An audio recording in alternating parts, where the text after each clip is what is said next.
given to Rassie Erasmus. Alleged. Two rugby traditions, white and black. Dr. Hendrik Snyders, Yes. 51 articles. Willie Leroux and Cornel Hendricks in my team.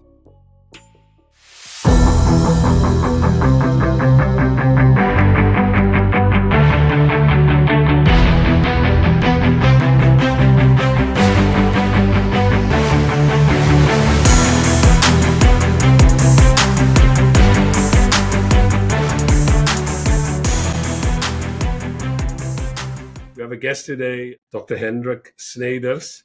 I think I say his name right. Some people have Snyders, but I think he's Snyders. And he's a historian, PhD, University of Stellenbosch. He's written a lot about the history of black sport, black meaning African colored sport in South Africa, non-racial sport. I was actually checking earlier before we got on ResearchGate, which is a reliable kind of source of academic publishing of kind of your standing within the field.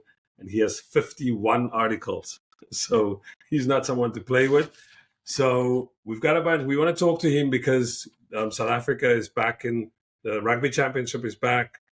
South Africa is going to play Australia. At the time we're recording this is in the days leading up to South Africa playing against Australia in South Africa.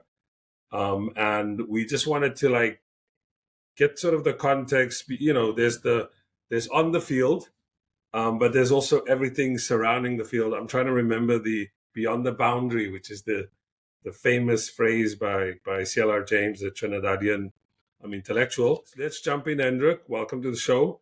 I think what I want to do is I want to start with sort of like a personal question. And basically, since you've written a lot about rugby, we're interested in what motivated you to write the history of rugby. As part of that, I think it's important maybe to also situate yourself. What's your earliest memory of what people call in South Africa Springbok rugby? And what kind of reactions did it get from you?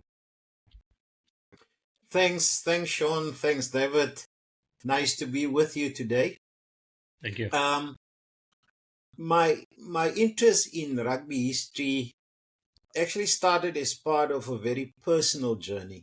Obviously, I played the game since primary school, and then I graduated into club rugby. My local club on the Cape West Coast is called Veldrif Rugby Football Club. We used to be an affiliate member of initially one of the racial affiliates of the Western Province League, established in 1936, and after 1959 were affiliated to the South African Rugby Football Federation, which was an exclusive body for colored players. And then in 81, my club moved over to the non-racial fold and joined the Western Province Country Districts Rugby Union, which in turn was a full affiliate of the South African Rugby Union, the non-racial one that was reconstituted in 1966, but was a successor to the South African Coloured Rugby Football Board, established in 1897, and which in the 1980s joined the fiercely anti-apartheid non-racial South African Council on Sports. So I played literally all of my life in either one or the other body with strong political content. And then obviously around about 16 years of age until fairly recently, even now, I got into rugby administration.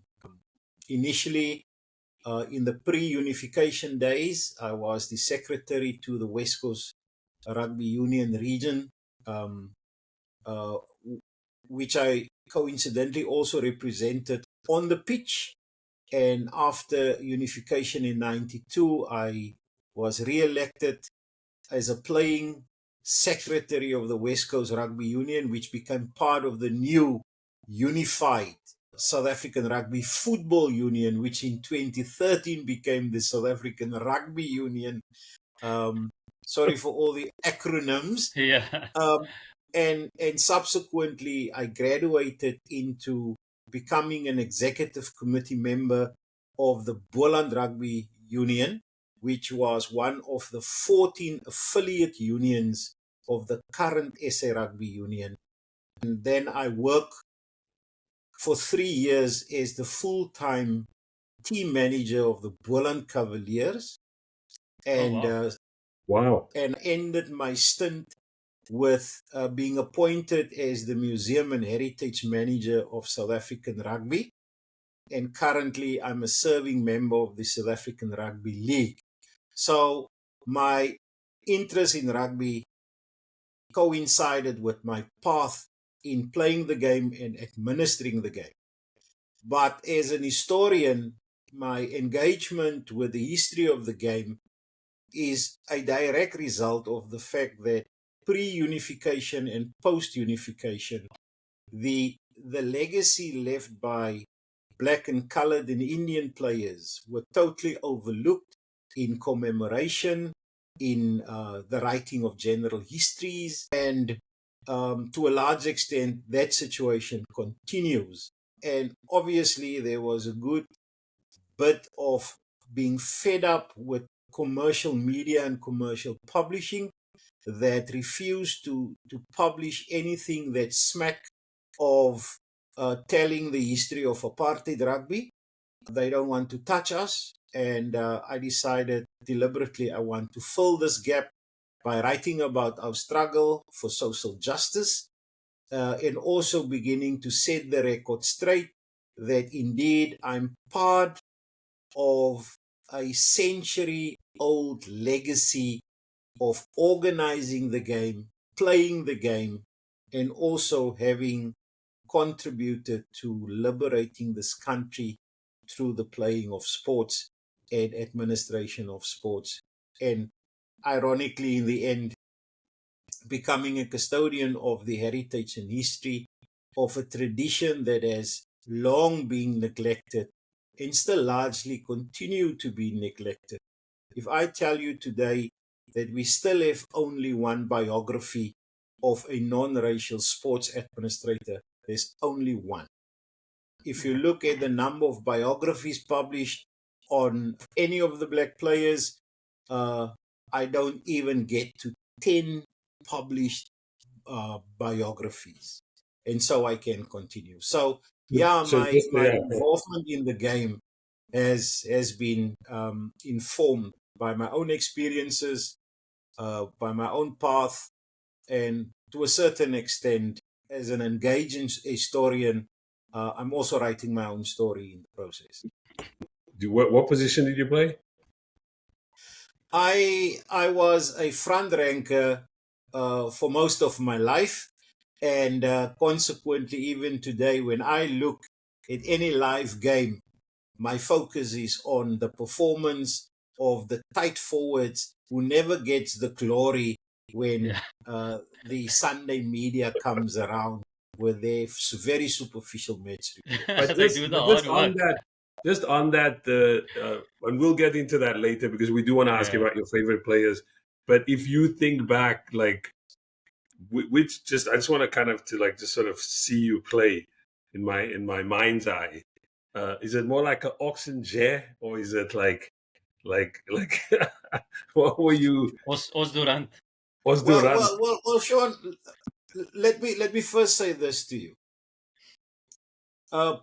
Beyond club, obviously, like I said, I played for West Coast Rugby Union, and I represent the University of the Western Cape in the 80s. Those days, we didn't have touch, crouch, engage.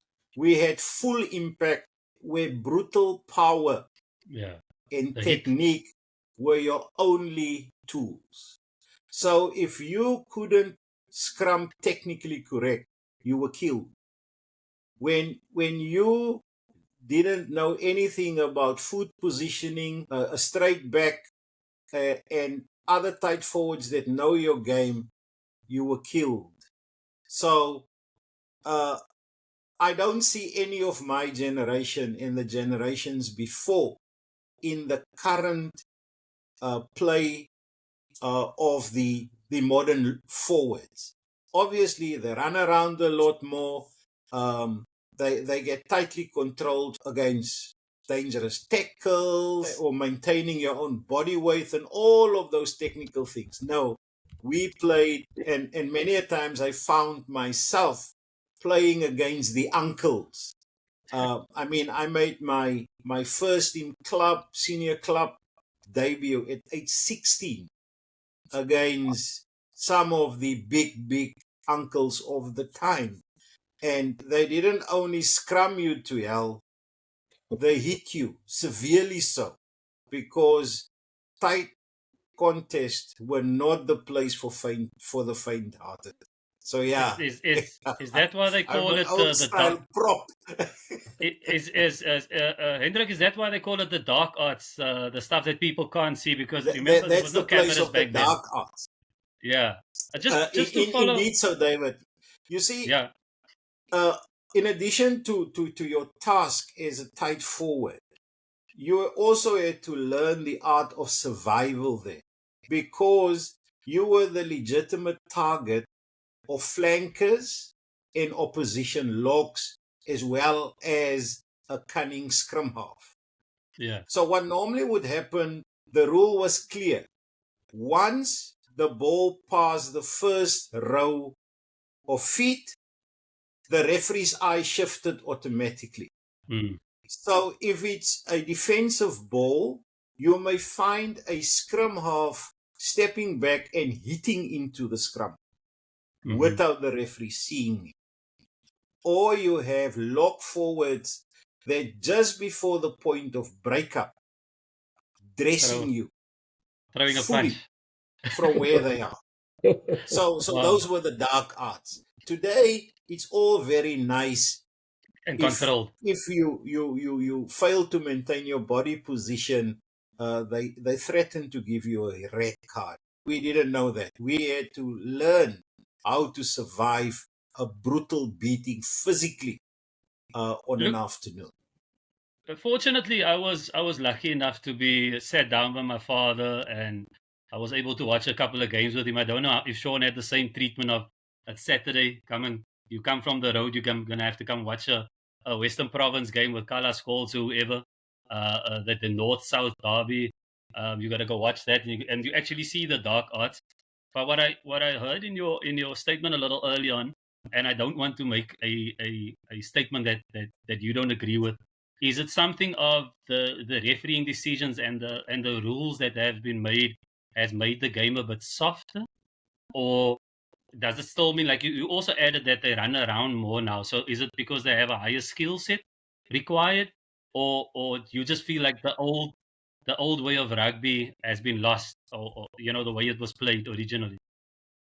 I wouldn't say the game became soft. I think the concern for player welfare, Yeah, driven by international concerns and also the issues of legal liability, has forced the need for tighter control of those areas of contact that may lead to serious injury.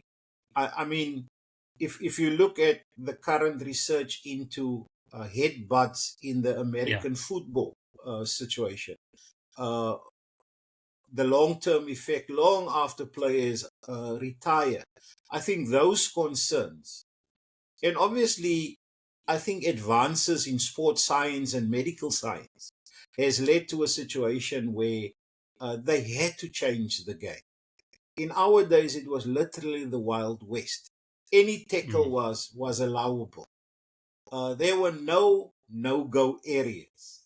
So you were literally removed from the horse, from the back of the yeah. horse, if it can stop a try. So So, at six, yeah, the game has become faster because of better conditioning, better fitness regimes. But to a certain extent, it has become softer because of the level of technical control exercised by match officials. And also the fact that referees nowadays get monitored In our days, and the rule is still in the rule book, believe me, that there was a rule that if the assigned referee do not pitch for the game, the home team or the hosting team should provide the referee. Now you can imagine what sort of shenanigans that Yes, may yes. lead to, because the referee is also protected by one key existing rule, namely that the referee is the sole judge of all Yeah. fact and matter. So there is no such thing as a crooked referee. It became official home game. Yeah, Yes. I briefly played rugby in high school at the weight class. You know, like when you play for at like a different weight Yes. classes. And you're right. Like if you played away, then there was no assurance that you would win the game. Like you definitely were told like the ref's gonna call it for the home team. But I want to to the reason we have you here. I wanted to just go back to the history. If so, there's a kind of mainstream way that people tell the history of rugby in South Africa, Yeah. like since its inception. And I know we can't if we had another, and hopefully we'll have you back some other time. We Definitely. can't tell. I would love to break this history down into its like civic components and so on.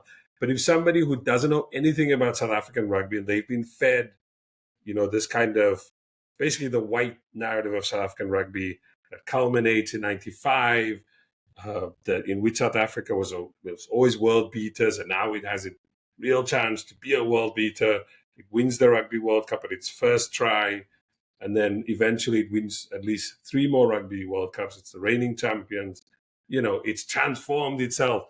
But if you had to, and you could take your time with this, if you had to identify a sort of alternative account of South African rugby, and if you could lay out, if you want, almost like the features of that story. If you're telling an alternative account, like how would you tell that story of South African rugby as it emerged? And I think you said already something about people don't even know how old black rugby is in South Africa. So even that's part of the story. Yeah.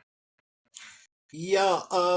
I would start my story obviously in the late 19th century with the establishment of two separate and parallel rugby traditions. Taking you back to 1889, the formation of the White South African Rugby Football Board, and 1897, the formation of the South African Coloured Rugby Football Board.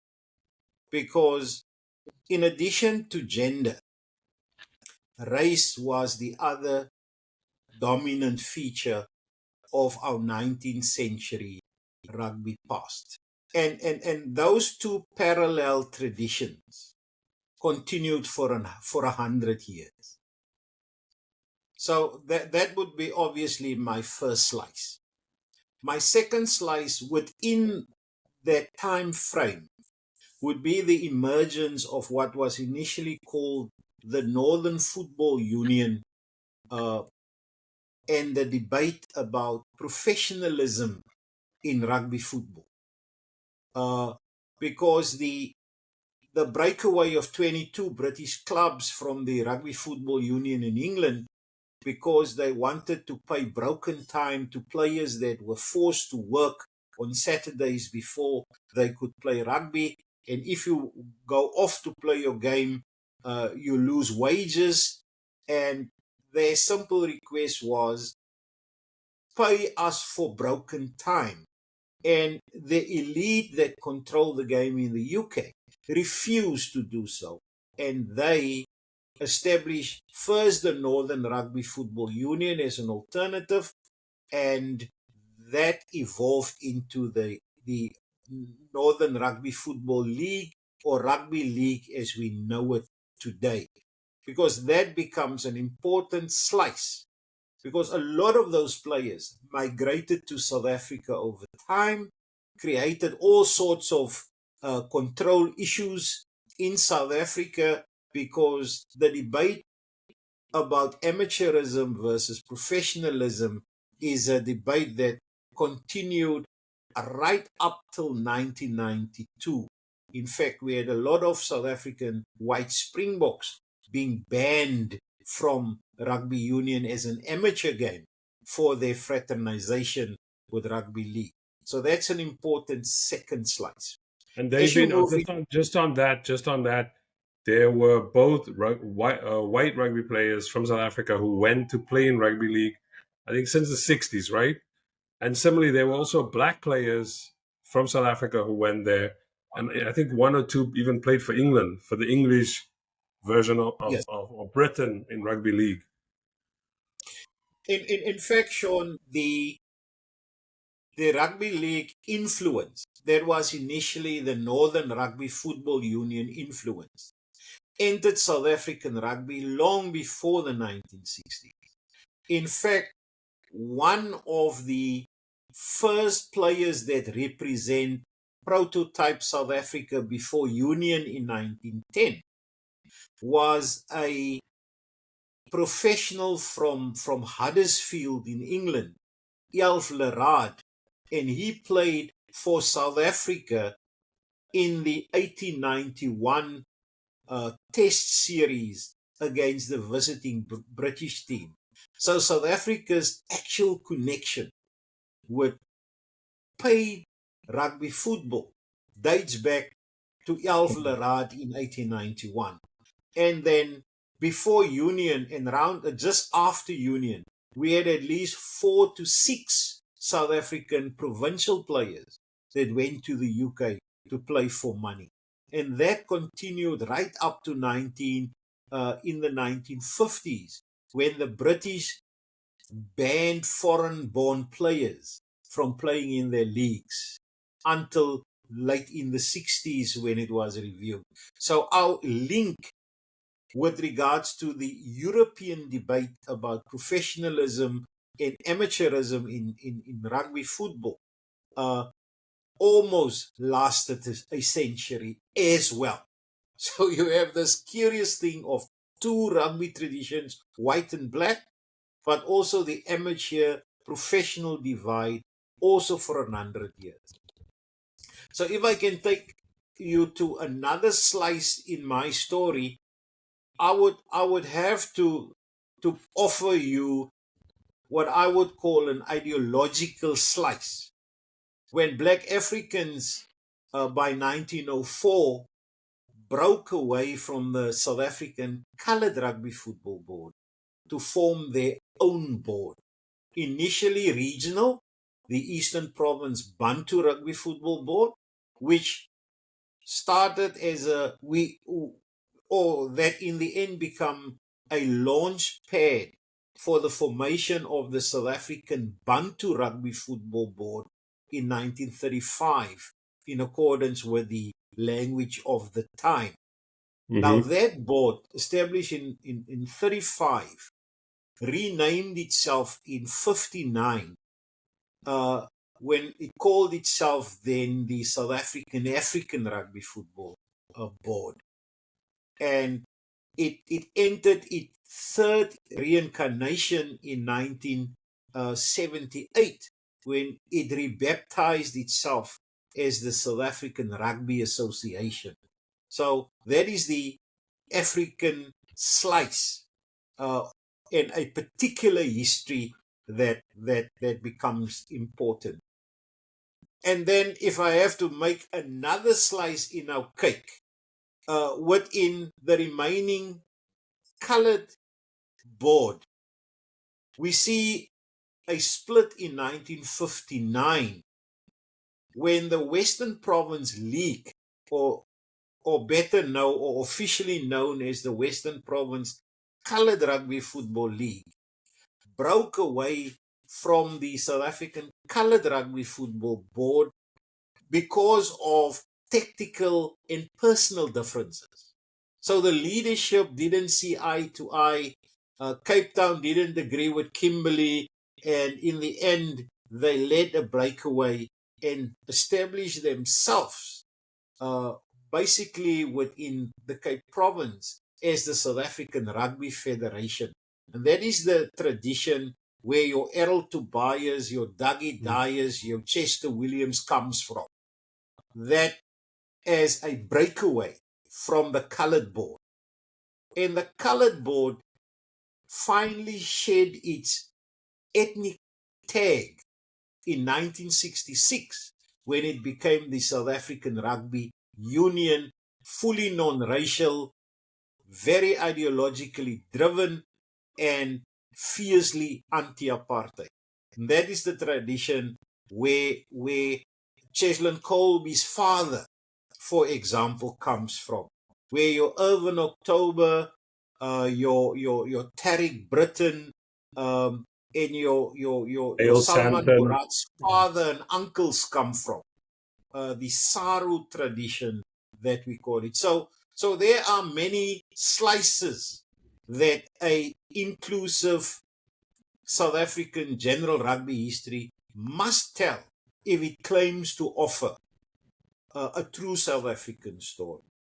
So multi-layered, sometimes very complex, and obviously then, just to complicate matters, parallel to that, in 1961, the professional guys, driven by business interests, established two rugby league bodies, the South African Rugby League, or Rugby League South Africa, and then the National Rugby League, who promoted professional rugby, especially within the context of apartheid, within the white community.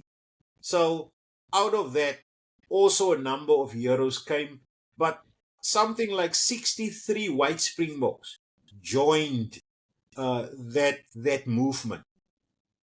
And was that 13 or 15? Was that 13 or 15? That's 13. That's 13. Yeah. But because it was shaped by the apartheid context, black players who have reached the domestic high point and couldn't go anywhere, but were also desirous to promote their own rugby careers, they also entered rugby league. So I'm talking here about your David Barnes, your Green Vigos, your Ismail Scruder, those guys. They went to England to join rugby league clubs there. So that introduced a black dimension to rugby league history in South Africa as well. That is then, what is then left is obviously women's rugby and sevens rugby that needs to be factored in. Yeah. So a truly representative South African rugby history must include all of those strands, parallel, in conflict sometimes, opposed to each other's, different cultures meeting, merging, contesting. It's a multi-layer thing. So Dr. Snyders, just a question for me. I love rugby. I found over the years that I've watched football, but I have a passion for rugby. So I follow these things closely. Unfortunately, I didn't see a lot. But this is a two-pronged question. How do you, just because of what you are saying, your narrative, how do you feel about the rebel tours that happened, in the past when it was still apartheid and teams from New Zealand would come here and play? And do you think that is the reason a lot of South African people do not support the Springboks per se, and a lot of people have gone on and supported the All Blacks until today? Even though we won 2 World Cups, there's transformation. We see a transformed team, a lot of black players, players of color, but people still stick with supporting the All Blacks. Do you think that was the reason for it, or? Yeah, David, I think there are two issues at play here. First, the process before we saw the emergence of the first rebel tour in 1982, because the All Black tour in 85 was just one of so many others, but the first came in 82. And it came under all sorts of funny names. The first one, coincidentally, was called Toki's Dragons. it was a group of players from Hong Kong, from America, from Tonga, from Singapore, which was put together by a tobacco entrepreneur. And when you read the archives of the South African Rugby Board, they didn't care whether Tokkie Smith, who was the originator of this rebel tour, was interested in making money. They were just happy to break the stranglehold of the international sports board. So that was the one thing. The second thing is support for the All Blacks. And let me be upfront. I was a All Black supporter during my playing days. Also because I didn't know better. They looked like us. They play the type of game that we played. And we erroneously believed that the New Zealand Rugby Union and the All Blacks was anti-apartheid. Yeah. As an historian, I discovered that in 1910, the South African Coloured Rugby Football Board wrote to the New Zealand Rugby Union with an offer and a request. And that request went not only to the New Zealand Rugby Union, but also to the Australian Rugby Authorities and the English Rugby Authorities. And they have a simple question. The request was, we want to bring a team of 30 all black South African players from the South African Coloured Rugby Football Board. Literally, they also market themselves as an all black Springbok team. Yeah. They want to tour England, New Zealand, and Australia. What was the reaction of the New Zealand Rugby Football Union when they received this request? And you can go and read the newspaper reports of 1910 and 12. When they received this request, the New Zealanders discussed the matter and they wrote to their white counterparts in South Africa. And they had two critical questions. Who are these people and do you know them? Remember, there's this fraternal relations between New Zealand Rugby and South African Rugby. And the South African Rugby Football Board, the white body, wrote back to their counterparts saying, 1, we don't know them. 2, we have no jurisdiction over them. In fact, we would want to invite you to tour South Africa. And because of that reaction from the white board, the New Zealanders wrote to the coloured board and say, we cannot accommodate you. In fact, we would prefer only to have dealings with the South African Rugby Football Board, the white body. And that became their position right up till 1970, when they, for the first time, because of international pressure, had to allow Maoris to join the All Black team. So between 1910, in fact, after 1928, the first time that New Zealand joined South Africa, they have select mostly people that could pass for white and that they could sneak past our authorities, so not to embarrass their South African hosts. So we falsely, or maybe not falsely, but we in our ignorance believe, because these people that were, and then came the 1981 tour, and New Zealand was under fire, and we saw the fight of the New Zealand people on our behalf. And it confirms our notion that they were with us. But the reality was, even up to 1998, the New Zealand Rugby Union were the most loyal of South Africa's friends. They never called for South Africa's expulsion from the then International Rugby Board. New Zealand rugby players played in South Africa. In the 70s, they even had 2 New Zealand club teams touring and playing in South Africa. Potoni and I think Waikato played against local clubs as part of apartheid's multiracial sports policy. So they were never our friends. The New Zealand citizenry, however, they fought for us, not the rugby fraternity. They were always Craven's best friends, even their last friends. When Wales and France abandoned South Africa, New Zealand remains. So this notion that I still like New Zealand rugby, the way they play, this is the type of game that I grew up with, that I play. I do not believe in this false narrative that South Africans naturally must support the All Blacks for political reasons.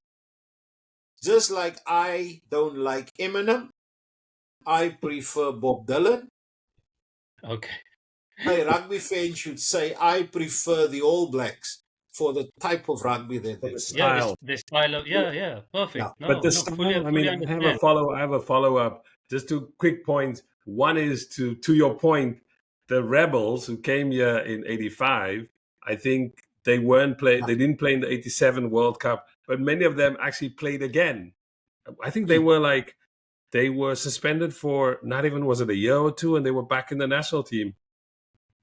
Of those Cavaliers who came to South Africa, it wasn't a long suspension. So to your point, in New Zealand rugby wasn't necessarily the friend of South Africa, but it was the people of South Africa. But I just want to make because I have a separate question, but it is also true that rugby and its institutions, wherever they are in the world, are generally conservative. Well, that is what we as intellectuals would want to believe. If you go into rugby communities, in essence, below the elite layer, rugby at the grassroots is still administered on a voluntary basis by ordinary citizens.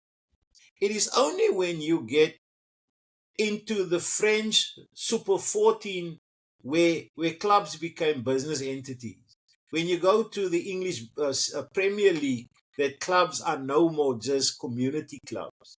If you go to Major League Rugby in the United States, where clubs are owned by business people because they are corporate entities. But if you go to the grassroots, you will still find that the people down there is neither conservative nor restricted in their desires to see a flourishing game that is inclusive and deliver benefits to all. And we sort of, as academics, sometimes fall for these selective investigations that are focused on the elite layer. Of course, there's a lot of money on the elite level. We can't deny that. I mean, in the area where I live, in Boland Rugby, outside of Western Province, we have more than 230 clubs that plays. The majority must field 3 club sides on a Saturday. Now, my colleagues like Mark Fredericks would argue that unification have killed the community game. Maybe in his hometown of Kimberley it killed the game. Maybe it killed the game on the Cape Flats in Cape Town. It never killed the game in Boland. Because at the heart of the community game always was and still is community volunteerism. If there's an expectation for reward, unification, wherever you find yourself, can be blamed.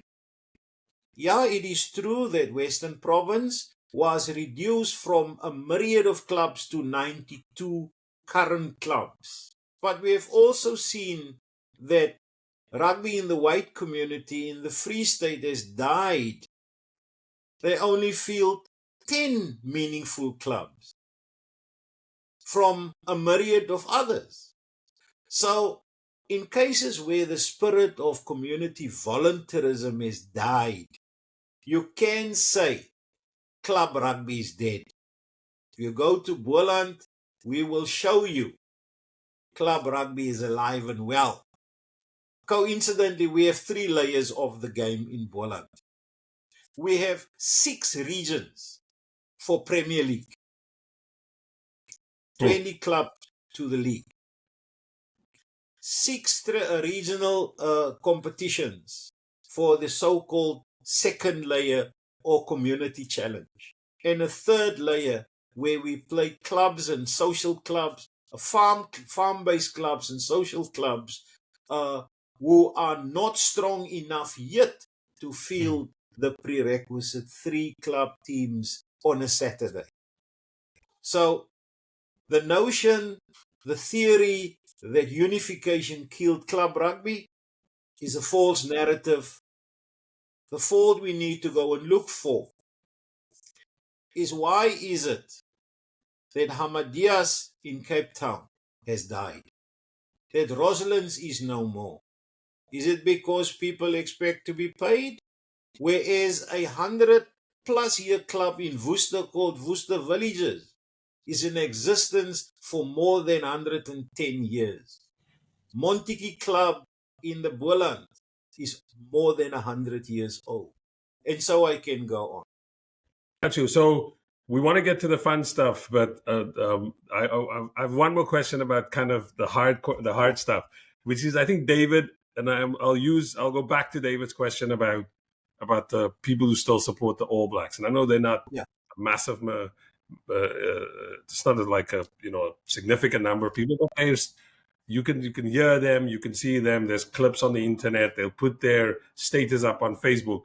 So this is, in a way, I'm hoping you could tell the story of post-apartheid rugby in your answer, which is, obviously, as somebody who doesn't live in South Africa, I didn't support the Springboks in 95. I was an active of the All Blacks, but I didn't support the Springboks for a while, because also then Mandela took them to court, because he was like, you're not changing. If you remember when Mandela took Louis Late to court and so on, I think for at least another decade, it felt like the Springbok team was white. Then somehow, and I'd like to hear the story from you, like what happened. You start seeing the Springbok team resembles more and more, like, maybe not perfectly, black, players of color, black and African and colored players. The style of rugby, black players who often felt like they were, if they wanted to express themselves, this whole question of playing like the All Blacks, they started expressing themselves. Cheslin Colby, who's the winger that... Kurtley Arendse, Damian Willemse, like just prop forwards, flankers, Colisius captain. So, I mean, there's many different things we're talking about there. There's the aesthetics of rugby. There's the face of the game. There's the culture of the game. There's Guizor. There's, when I went, I think it was 2 years ago, I visited Cape Town. I went to a game in the week between Christmas and New Year at Cape Town Stadium. I think it was the Stormers against the Sharks. David was with me, and we took the kids. And I actually took a friend of mine who was from Pakistan to the game. I was struck by how black rugby felt in this massive stadium.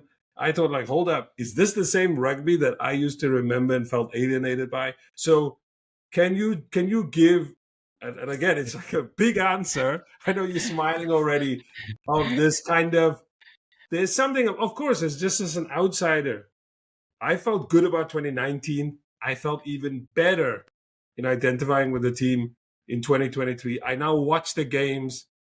I can see that the players are sort of living it out. And of course, in your answer, maybe, and I'm giving you a lot to work with here, there's also this figure, there's this figure of this white man that people love and adore, and that they see as part of the story, which is this guy called Rassie Erasmus. Not to individualize it, but can you in your answer like get to that? Because in a way, make your complicated case against that person who says, nah, I can't support these people yet, which is for someone like me who played in SACO's high school rugby, who couldn't identify with this. I now can see, yeah, with all the problems that I can see, and I can go into them. But yeah, so if you could break that down, if you don't mind. Yeah, thanks. Multi-layered yet again. Let me complicate it with some of the hard stuff. The dividing line was 1997, when professionalism was fully introduced.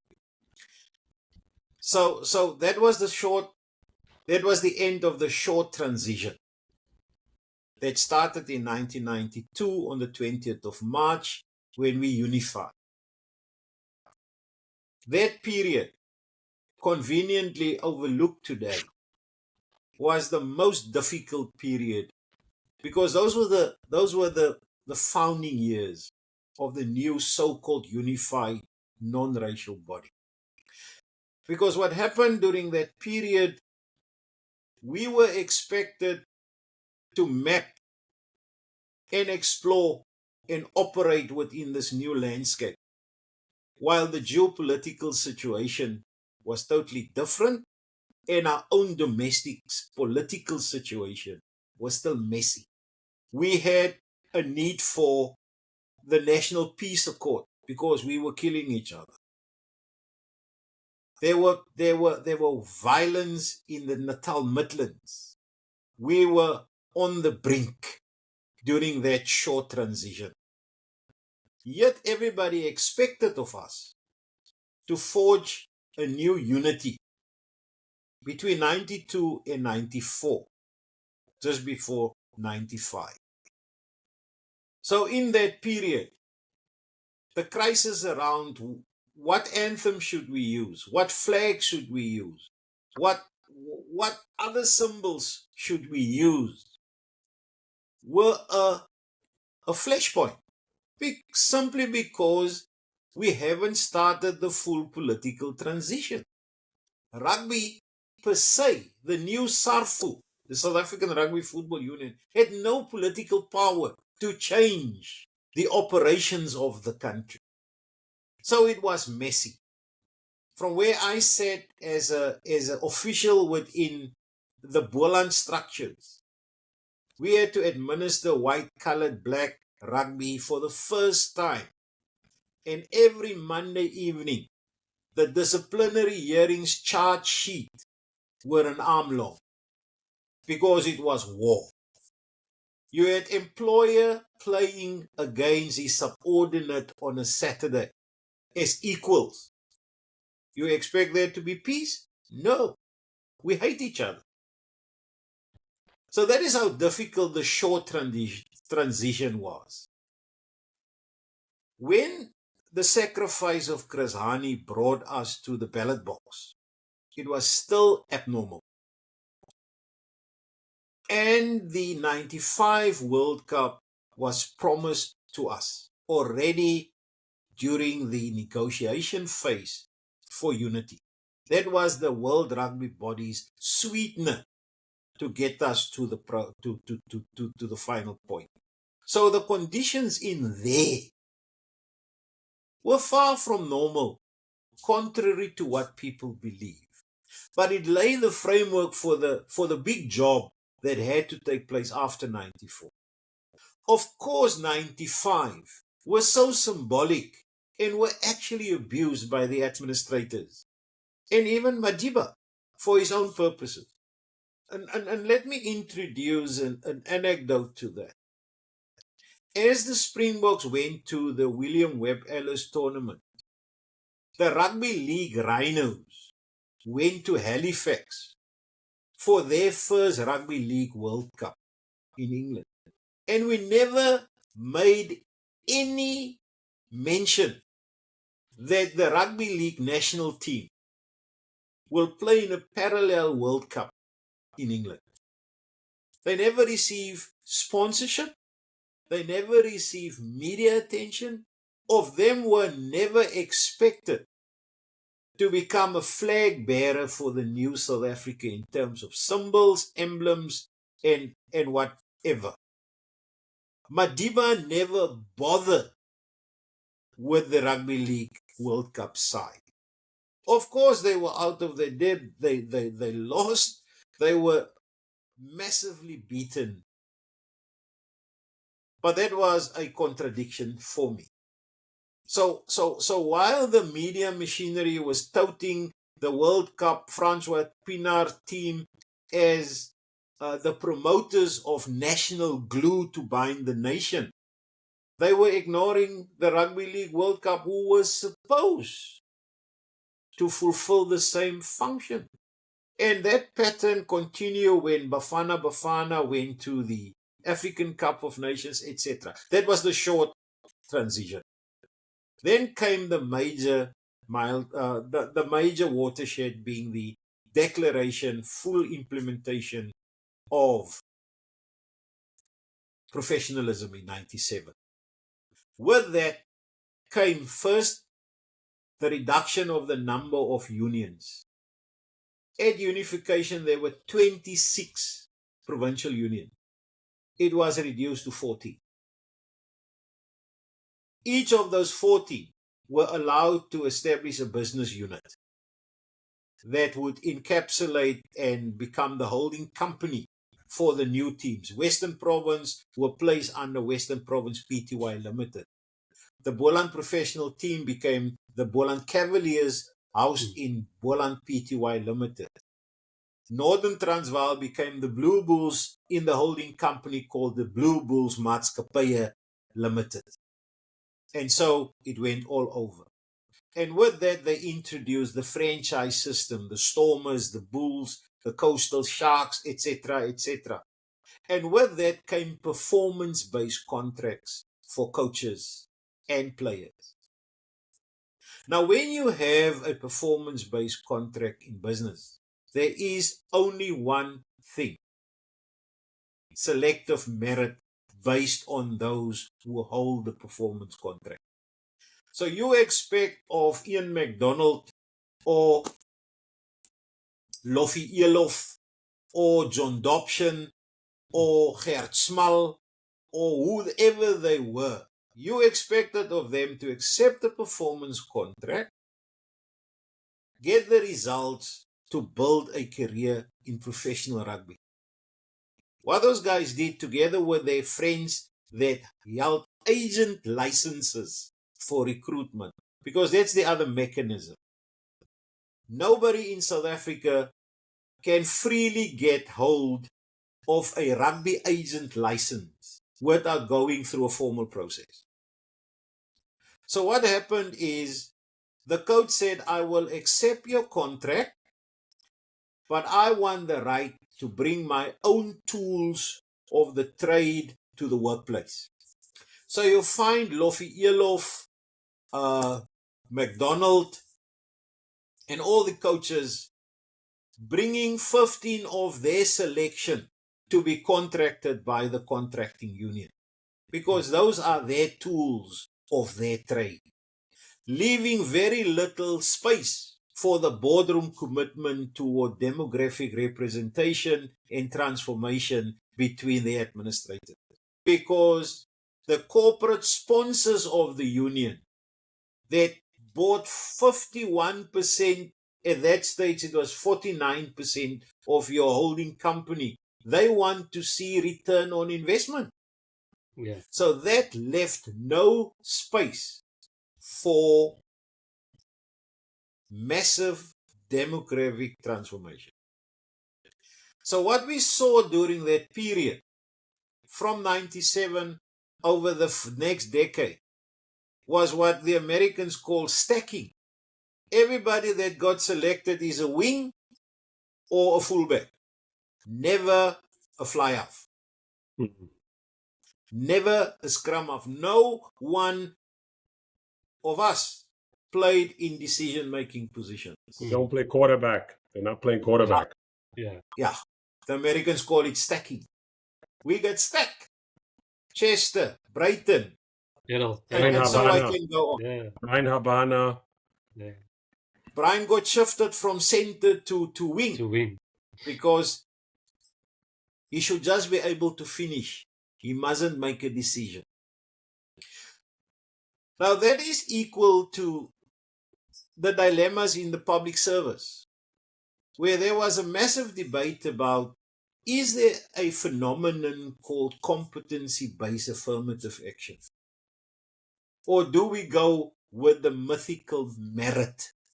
And you had a massive upheaval in the unions, forcing, after the Madiba standoff with Louis Lake, for people to stand up and be counted.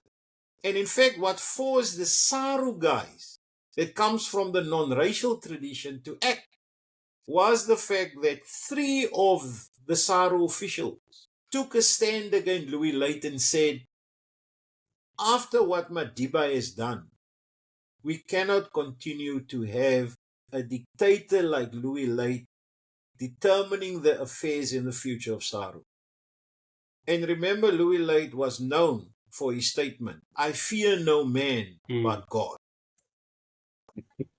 And he was adamant. He appointed his own son-in-law as the CEO of SA Rugby at that point, who is coincidentally today Crazy corruption. back in Nepotism. the chair. Nepotism. So, Alleged. Allegedly. We get sued. Alleged.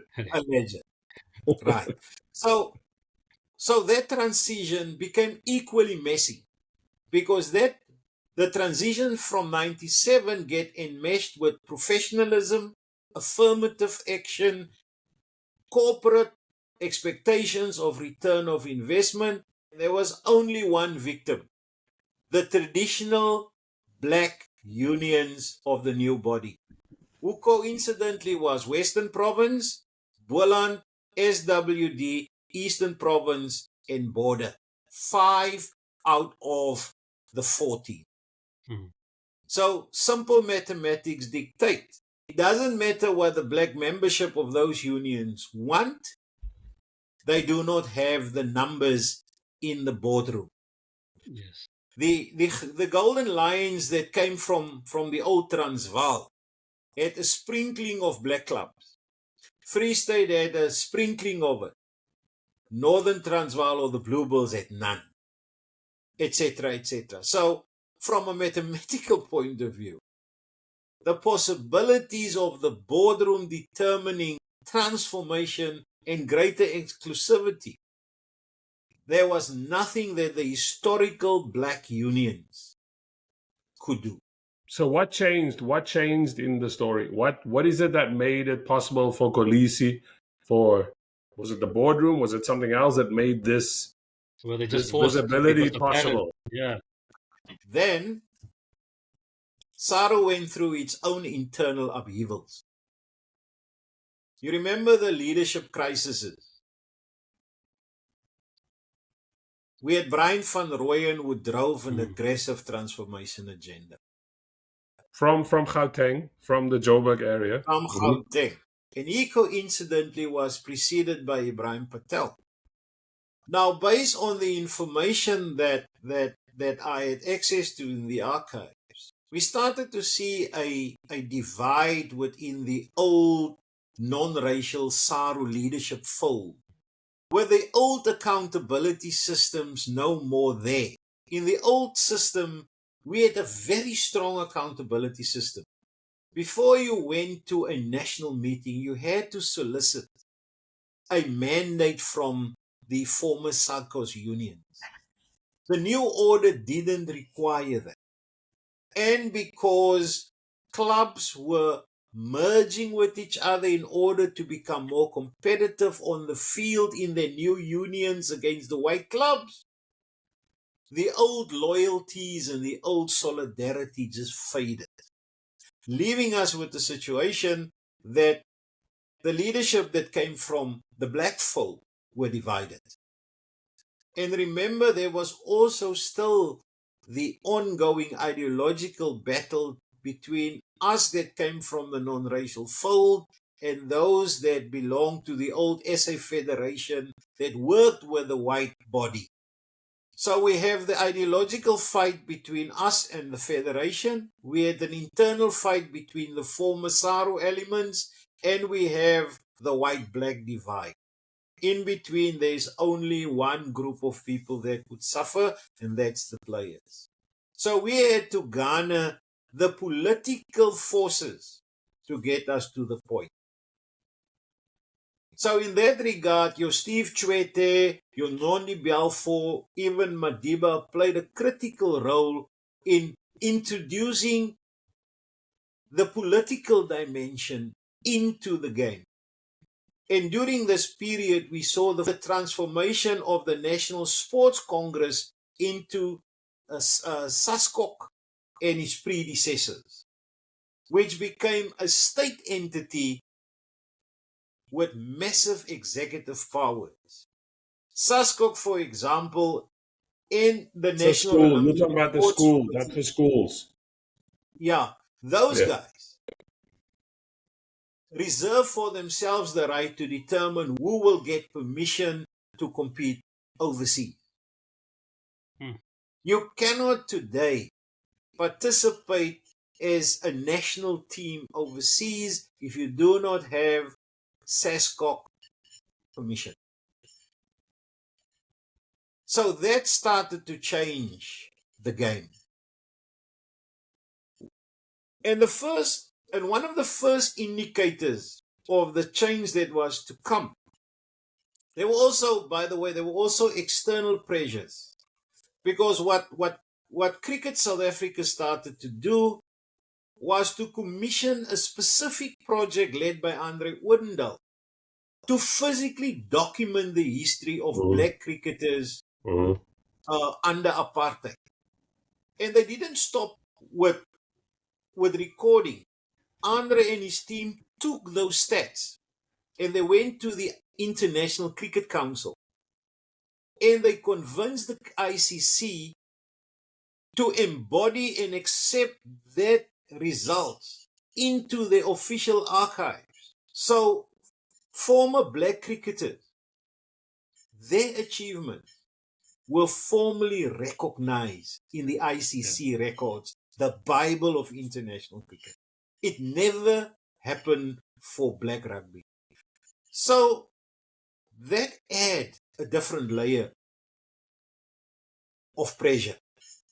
And Saru, in his wisdom, decided, hey, we need to do something. And they launched the Yesterday's Heroes program to recognize black players that were denied the right to play for South Africa. So they created a new controversy with the issuing of national colors to those players. Some players, ex-players refused, others accept. But it caused a lot of division. Also because the process was poorly managed. Because there were also people in certain areas that received the national colors who never played for their national team. So they had to abandon the program. And in addition to that, they launched the idea of a new museum that would tell the history of the past and the present. And coincidentally, the guy that got recruited in 2012 for that is speaking to you. Yeah. So we have this external pressure to commemorate, to record, to recognize. We have this debate ongoing about emblems, symbols, anthems, and the Springbok. And you have this pressure coming from all sides of the political divide about stacking and the lack of black faces in the national and provincial teams. So Saru, yet again, throw money at the problem. They established, that was the next phase, saw a wave of rugby academies all over. Holland had one, Western Province. They were everywhere. We had the rise of rugby academies funded by SARU.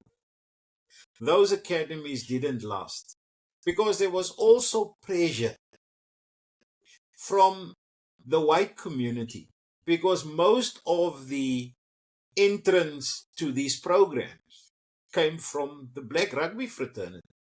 And on top of that, we saw the first introduction of formal quotas. Yeah. You need to have a certain number of players for this and for that, and so forth. Yet, that was only enforced on provincial level, never on club level.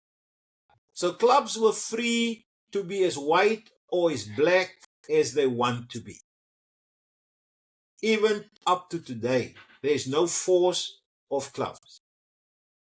So you had rugby academies, you had white and black and colored clubs under no compulsion to change their composition. You have franchises now where corporates bought in. You have provinces that saw rapid change. As the old leadership started to fade, obviously new leaders begin to arrive. But the one place that nobody was looking, and that is to me where the transformation moment actually started, was what was happening at schools. At school level, as parents decided to exercise their right to take their children to any school, the complexion of school teams begins to change.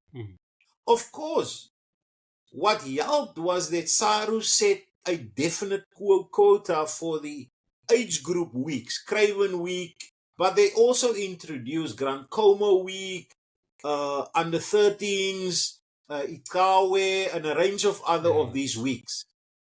They set quotas for that.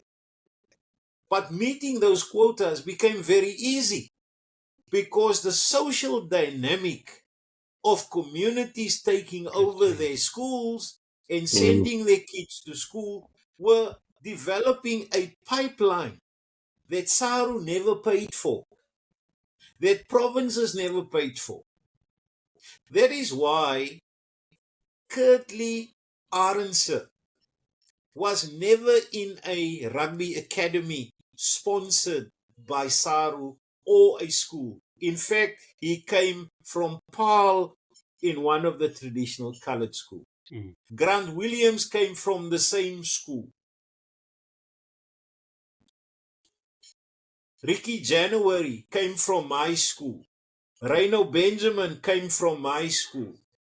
They had a short stint in the Jack Abrams Academy, but by and large, they were developed at local clubs in my area. And so we can point out a number of that. Now, there's also an argument in some circles that these elite schools, as they call them, is the real driver of change. Meaning the former white schools. I would like to venture by saying these schools, your Paul Roos, your Monas in Krugersdorp, your Boys High, simply recruit from a school player base that was developed by volunteer community coaches without the money of SARU or the government and so forth. So the pipeline that Rassie Erasmus is tapping into does not belong to SA Rugby, does not belong to the 14 provinces. These are the products of the system that force themselves into the faces of the national rugby body and the provinces. So for me, the decisive moment for transformation started at your local school gate, where we saw how the complexion of DF Malan, Tygerberg High, Wynberg Boys, Rondebosch High Skoonspruit in Malmesbury, Kensington, Athlone, and you can call them wherever. The real pipeline is the school pipeline, manned and maintained by ordinary teachers who volunteer in communities, who get nothing for their effort. Yet the glory is given to Rassie Erasmus. But what has Rassie done correctly, in my view? Rassie's success, in the first place, is based on an injustice. When Alistair Coetzee was appointed, there was a specific instruction. You will not select from overseas. You will only select what is domestic. That's an unfair labor practice, because you cannot give the man a performance contract, yet deny him the tools of the trade. When Rassie was the replacement, that condition was removed. He could select everybody from the moon to Timbuktu to Siberia or Antarctica. He could just elect about anyone in the most obscure of clubs. But we cannot deny that Rassie has built deliberately, thanks to the pipeline provided through the school system and the junior structures, a multi-layered group of people. And the fact that he gave everybody a chance to obtain international experience with a number of tests behind them before World Cups, you need to credit him for that. Is he a transformer? No, I don't think so. He's clever enough, he understands the game enough to know that the moment you mess with people's natural talent, you lose the effectiveness of such a play. The X factor. Much as the critics today still want to say something about Cheslin Colby's lack of stature and body, he has proven himself. You remember the debate about Ricky January being too fat? After he was disqualified as being too fat, he went on and played for a full decade in the top flight of French club rugby professionally. Joe Applin was a victim of the same size debate. Joe had a similar decade of successful rugby in the French leagues. Japan. And in Japan. And so I can go on. So, Raymond Roule is another one of those. Yeah. So Rassie is a skillful manager of talent. He knows when he saw talent. And we need to credit him for that. But we also need to acknowledge that his success was built, in my view, on a deliberate discreditation of another coach that was denied the tools of the trade. Now, obviously, the coach made his own mistakes.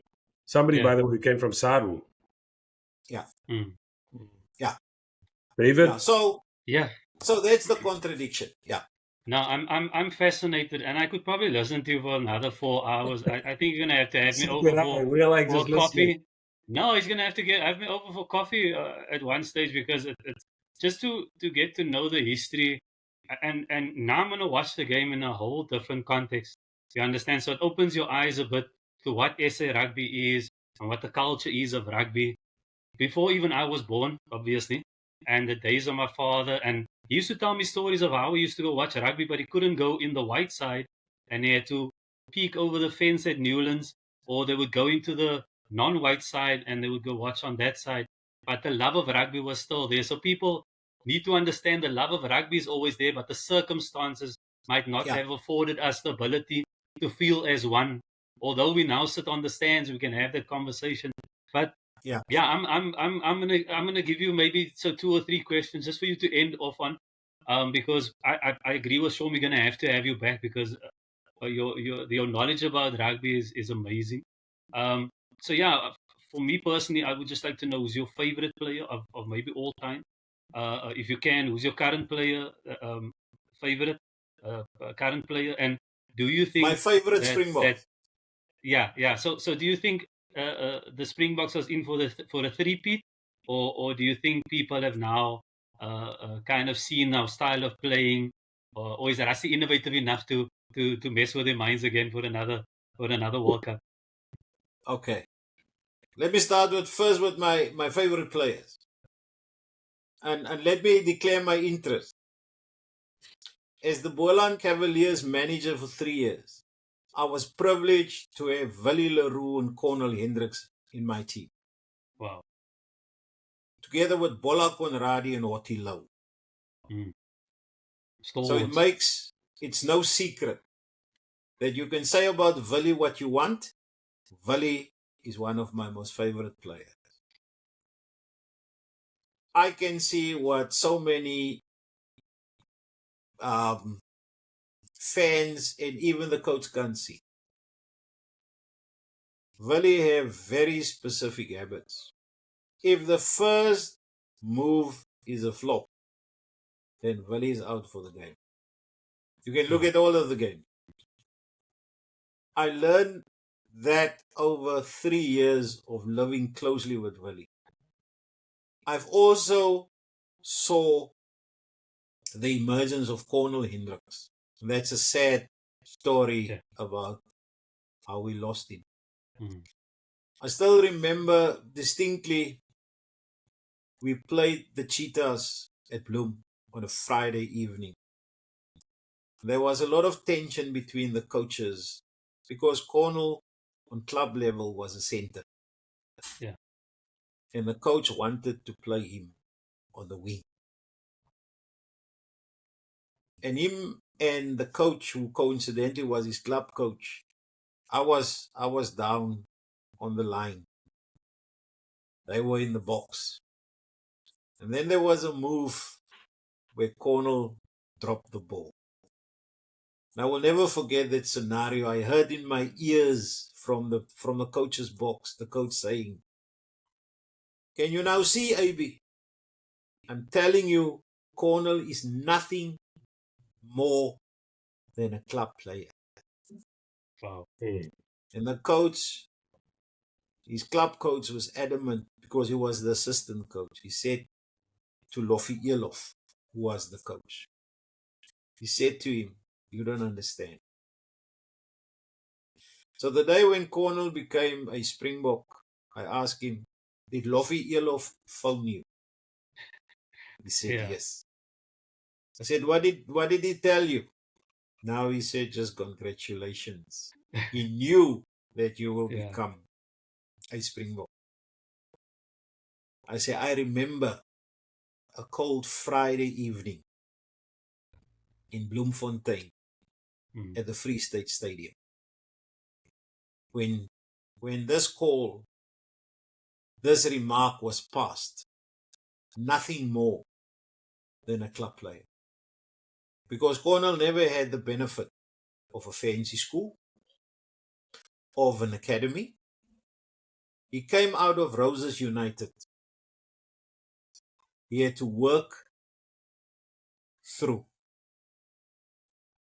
So, those are my favorite Springboks. Not for anything, because I know those boys. The connection. I Yeah. admire their play and I'm happy for them because I know where they come from. Mm. Are we better prepared? Sometimes I think Rassie takes experimenting too far. Because the search for optimum combinations is a dangerous game. Mm. Sometimes you must allow the weakness in one part of your team to be deliberate so that the stronger facet of your team may shine through. Mm. Let's make an example. I'm not a fan of Damien de Allende's style of play. The pundits will tell you his ability to carry the ball over the gain line is an asset. Only when the field is heavy and the opposition's plays slow and structured. When you engage a creative team able to play in space and depth, Damien de Allende is a liability. And this is sometimes what Rassie does well in my mind. Contrary to my natural instincts, he will persist with the Damien, despite the general play in front of him not allowing that. But he needs Damien to create a half gap by sheer brute force in order to unleash a Kulisi or even a Grant William or a Cheslin Covey. Very strange thing. Sometimes he will allow Willie to kick us to tears.